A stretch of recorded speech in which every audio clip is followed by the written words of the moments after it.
All right, Hector.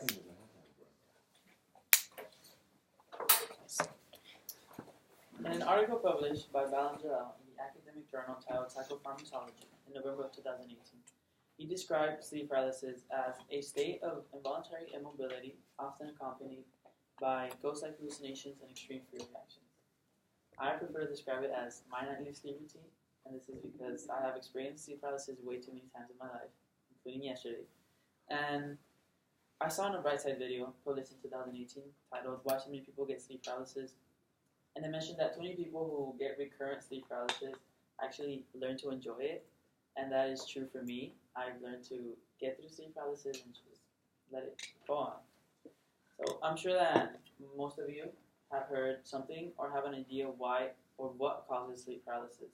Well, I want to inform you on two popular types of causes for sleep paralysis. One is a social cultural, which is based on beliefs and it varies from culture to culture and changes from country to country. And the other one is a physiological, which is what science has shown us and what studies have proved that causes sleep paralysis.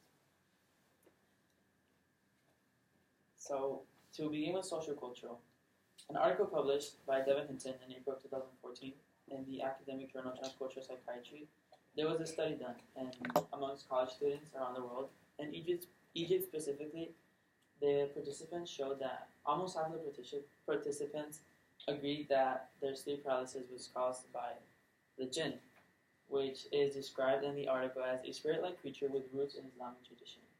And as you can see, this is something that's not really pleasing to see at 3 a.m. when you're paralyzed. So, in a similar article, also by Devin Hinton, there was a study done in Italy. This article was published in the Cultural Medicine and Psychiatry Journal in December 2015.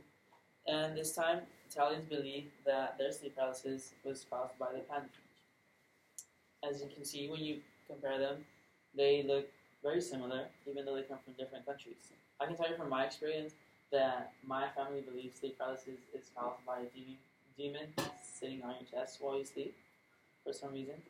And I found a correlation, and you can tell that most cultural explanations for sleep paralysis are associated with fear. A week ago, I asked my teammates what color came to mind when I mentioned sleep paralysis, and they all agreed on black for some reason. So, moving on to physiological. Narcolepsy. Many of you have probably heard that, or some of you suffer from narcolepsy maybe. And this is actually the main cause for sleep paralysis. And as Susan Perry mentioned in the narcolepsy article in February 2012, narcolepsy is a neurological disorder that causes people to feel sleepy and tired all the time. So this is the main cause, and it's proven that it causes sleep paralysis, but it's not the only one. There's another type of sleep paralysis that is called isolated sleep paralysis, which is what healthy people who do not have narcolepsy get. We get it very often. And it's caused by lack of sleep, so college, chronic stress, college, and heavy or sugary meals late at night, so college. And this is what causes sleep paralysis.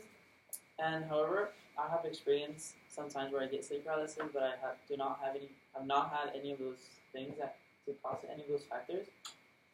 And I saw a video by brainfacts.org in 2018. It was titled Inside the Nightmare, Sleep Paralysis, where it explains what happens during sleep paralysis and how it happens. So in our sleep, there's two main stages, which is NREM and REM. NREM stands for non-rapid eye movement, and REM stands for rapid eye movement. And in our second and final stage of sleep, which is REM, we experience our most vivid dreams.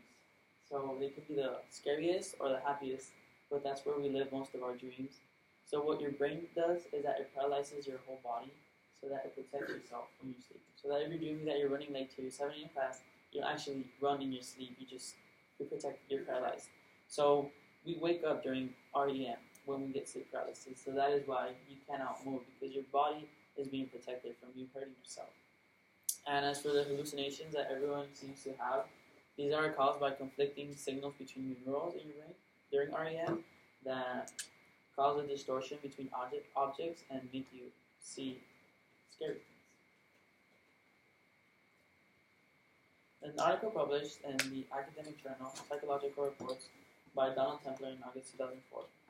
There was a questionnaire done to around 700 American college students. A great percentage of these students use words as unable to move and pressure to the chest when they describe their sleep paralysis experiences. I explained why you're unable to move, but as for the pressure to the chest, so since you're waking up at the wrong time, your whole body, all of your muscles are asleep except your diaphragm. So when you wake up and you're trying to breathe, you feel like you can't get enough oxygen inside, and your muscle chests are not awake, so they're not helping you, and you feel like you're being pushed down. And I actually had an incident one time where I was going through sleep paralysis, and I had to swallow saliva, and it wasn't very pleasing, but I'm here and I'm giving a speech on it. So far, I've given you many different causes for sleep paralysis. There's been social, cultural from different countries, and physiological, which is what we've seen in studies. So how do you solve it? Well, you don't. There is actually no known cure for sleep paralysis. There's treatments and there's drugs that you can take when you have narcolepsy, but that's something different. For sleep paralysis itself, you actually can't just say, do this and solve it. You can try to prevent these factors from happening to lower the prevalence of sleep paralysis, but that's pretty much what you can do. In an article by Paulina Robo-Neville, she mentions, the article is titled, "What do we know about sleep paralysis?" She mentioned the prevalence of sleep paralysis at least once in a lifetime is 7.6% of the general population. So if you have never experienced it, don't lose hope that you someday ever will.